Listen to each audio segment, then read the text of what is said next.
And we're back here in the green room, and I am sitting with Portland City Commissioner NickFish. Nick, thank you so much for being with us. Thank you for inviting me, Sharon. The Portland Tribune, dated December 31st of 2009, cited shelter from the storm of 2008-2009 as the #1 success story of Portland city leadership, and you had a major role in that as the Commissioner of Housing.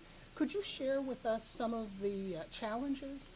Sure. Well, it was the proudest moment in my first 18 months of service. Whoa, I'm dating myself. When I got elected in June of 2008, in the fall we began to make plans for the winter. Mm-hmm. And one of my concerns was 1,600 people sleeping outside every night, families with children, veterans, adults, was what happens if we get a big storm? And how are we going to take care of people?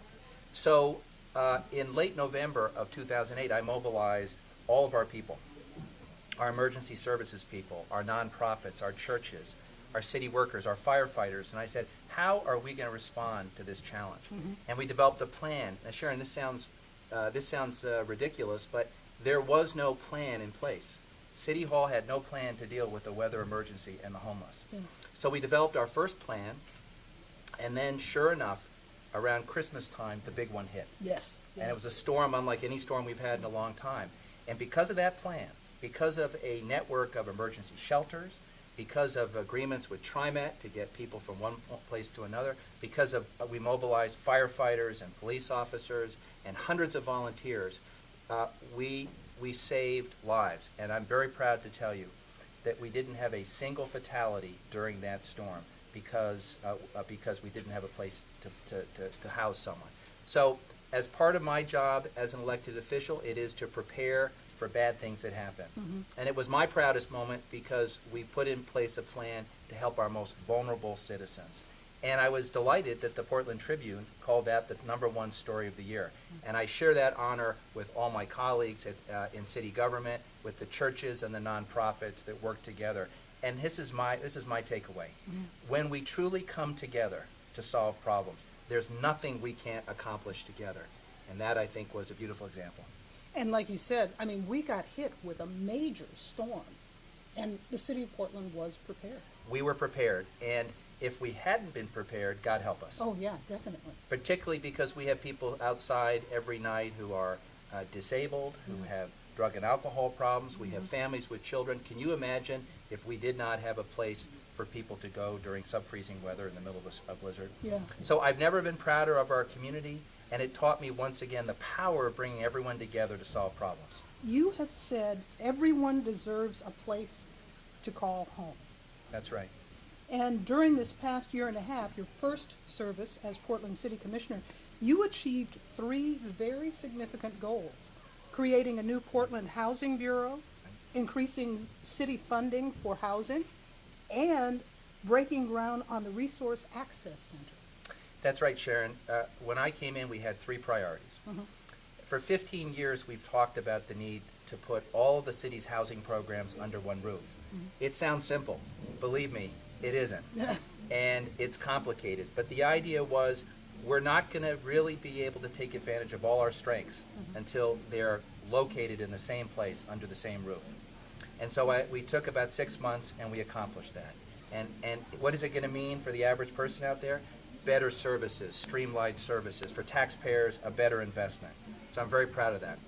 Number 2 is we have this innovative model we've developed called a Resource Access Center for the Homeless. It'll be a national model, one-stop center for homeless individuals. You come in, you get a referral for housing, you get job skills, you get other kinds of referrals you may need, you can take a shower, you can meet with someone. There's no other place like this in the country, and it will be a LEED Platinum building. It'll be the greenest building in Portland. And so we finally broke ground, overcoming a lot of obstacles to make that happen, and that'll take about a year and a half. And here's some more good news. It'll put hundreds of people to work during the construction phase. And the third thing is, when I came into office, our budget was totally out of whack. And I won't bore your listeners, but our budget was out of whack because it was largely funded by what we call one-time only money, discretionary dollars. Our whole social safety net was funded with discretionary dollars. And as you know, the economy tanked, and all of a sudden we were cutting budgets.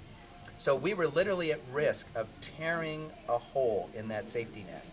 And I worked long and hard with the mayor and my colleagues, and I'm proud to say that not only did we get our base budget, but we agreed to give a 30% increase to programs that affect our most vulnerable in our community.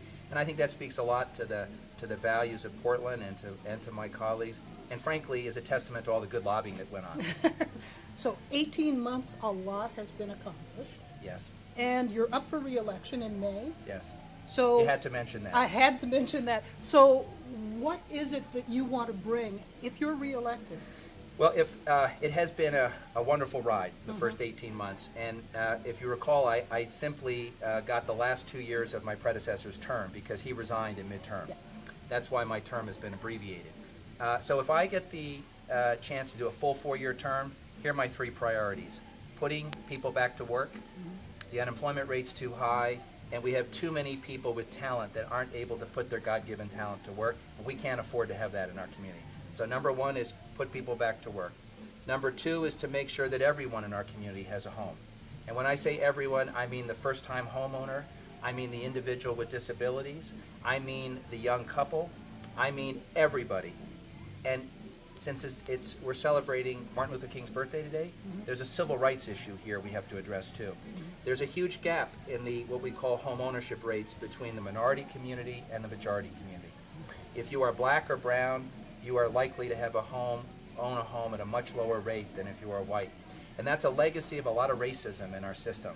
And so closing that minority home ownership gap is one of my core priorities. And third, we've got to strengthen our schools. And I say that as the proud parent of 2 public school students. So I have a stake in this, and my wife's a teacher. I got to throw that in. But here's what I can do as a city commissioner, because you're thinking, well, Nick, you're not on the school board, so what can you do for schools? I'm the Parks Commissioner and the Housing Commissioner. And my vision is schools becoming 24/7 community centers. And if we put the school as the heart of the community and build affordable housing around it, and green spaces, parks, community gardens, now we're building community. So what I can do is help strengthen schools by strengthening the areas around schools and making sure that people can afford to live in our community and send their kids. So jobs, housing, and schools, and I'll work tirelessly on those issues for the next 4 years.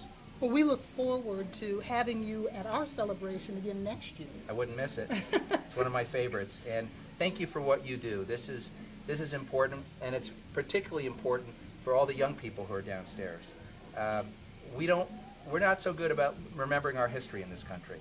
And to spend a day remembering the great work of Dr. King and maybe inspiring the young people there who someday want to go answer their call to leadership is wonderful. So I'm very pleased to join with you. Commissioner NickFish, thank you so much. Thank you very much. My pleasure.